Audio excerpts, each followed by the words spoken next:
Greetings of the day, student. In the subject of sales and distribution management, today we are going to talk about estimation of market potential. In earlier lecture, as we have seen the concept of sales planning, we have seen that there are four factors wherein you have to consider for sales planning. Out of four, there was the first factor, which is estimation of market potential and sales potential. In today's lecture, we are going to discuss them.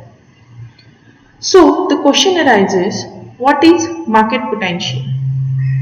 So, students, market potential is an estimate of the maximum possible sales opportunities in a particular market which is open to all the sellers of goods and services during a stated future period. Here, a market potential indicates how much of a particular product can be sold to a particular market segment over some future period, but wherein we assume the application of appropriate marketing methods. When you see the definition of market potential, which stated market potential is the maximum demand responses possible for a given group of customers within a well-defined geographic area for a given product or services over a specified period of time under well-defined competitive and environmental conditions. Now, let's just elaborate this comprehensive definition. What it talks about. First, the definition says that market potential is the maximum demand responses under certain assumptions. So what shows it denotes a meaningful boundary condition of ultimate demand. Now second, another condition which is taught in this definition is market potential depend on a set of relevant consumers of a product or services. Now here it is not merely the present consumer who is going to be included, but also the potential consumer as maximum possible demand to be achieved. The third point here which which indicates in a definition is the geographic area of which market potential is to be determined should be well defined. In marketing term, it is called as target market. Now, the geographic area, why it is important to specify that area? Because you have to divide the subset of your consumer, because you have to assign the sales force and supervise and control the activities in different territories without much difficulty. Now when we talk about the market potential, here we are going to talk which are the 5 basic factors you have to take into consideration to determine or to estimate the market potential.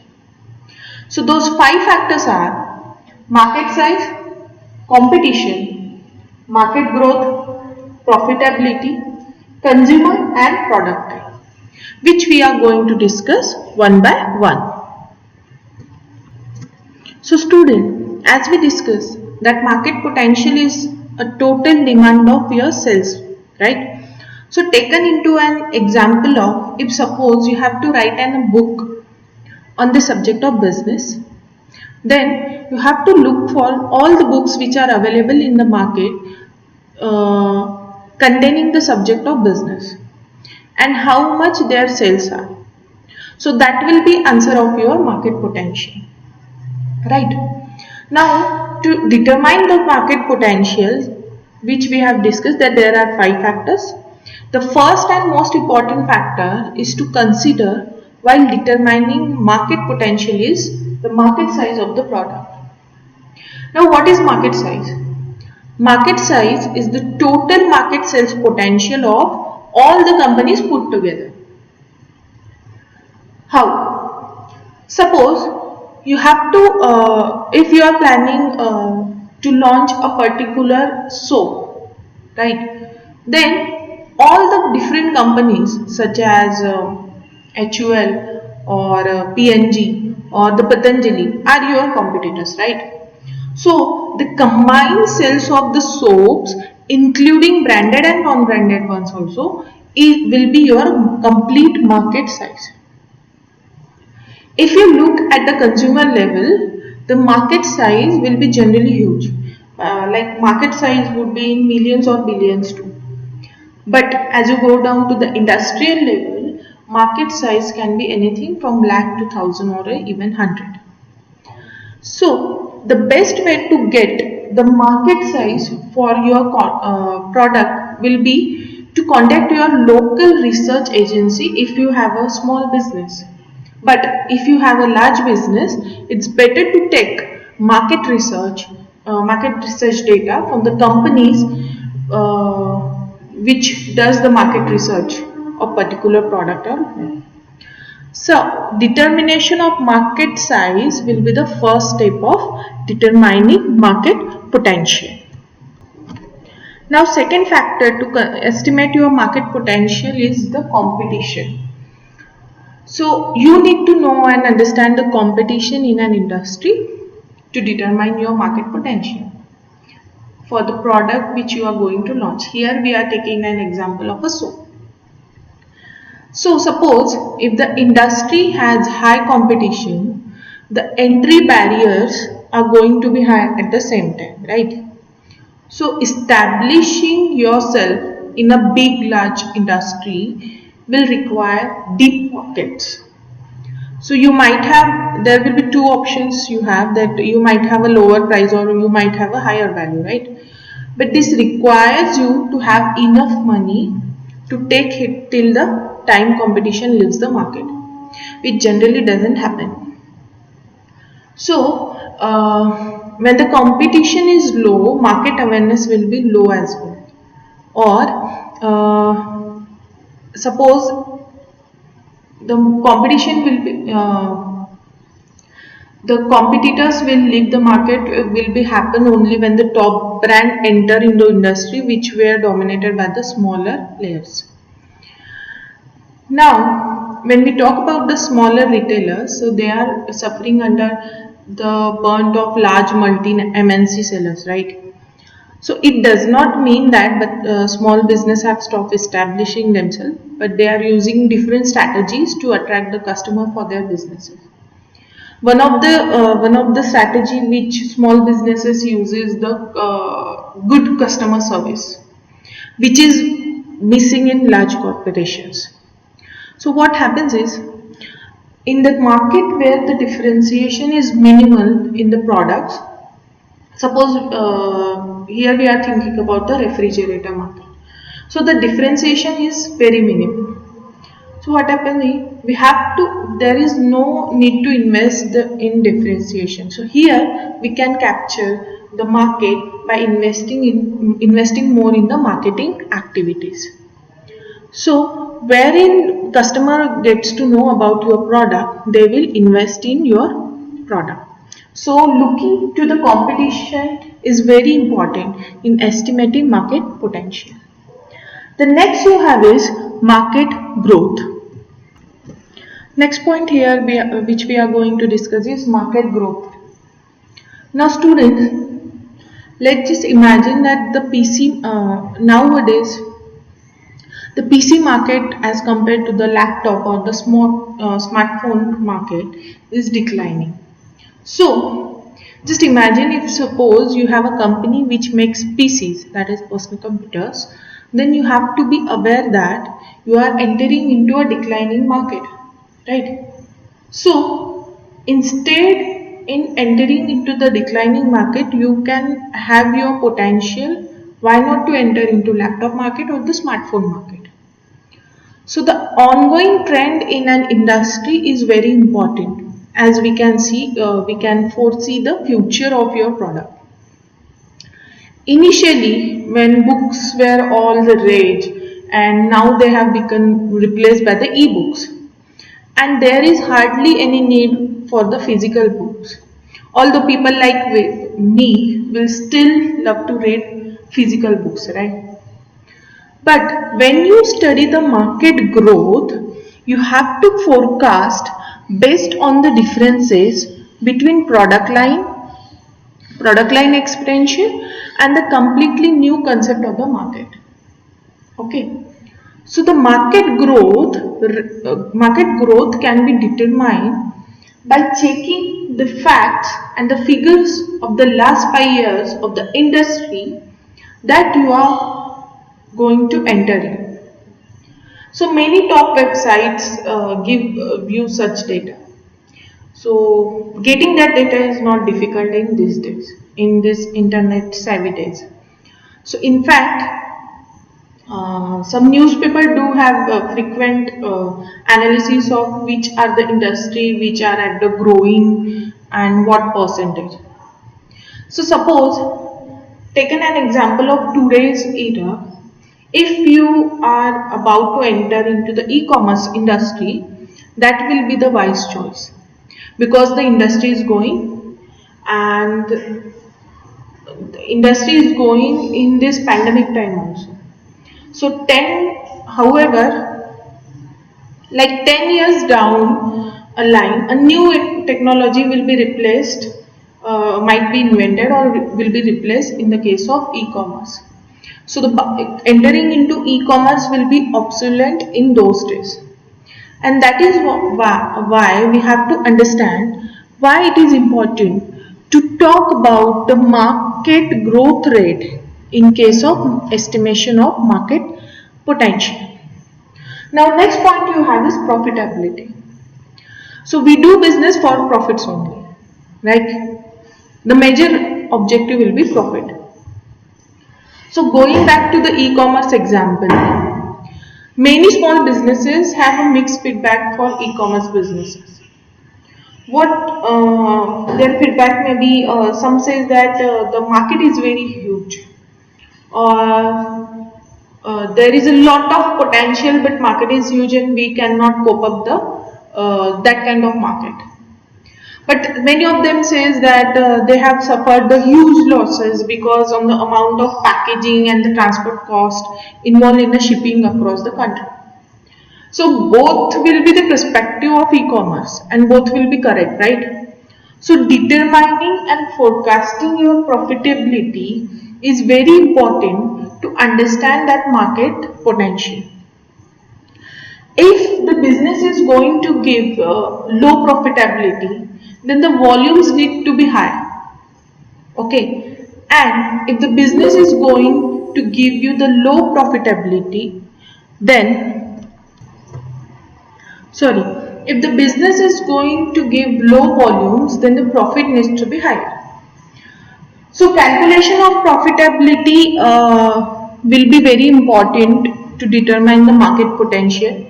So here we can calculate the ROI, that is return on investment, or you can calculate the return on sales, or you can calculate the RONA, that is return on net asset, or you can get amount for return of capital employed. So all this parameter will give you an idea about the profitability in that particular product or services, and then wherein you can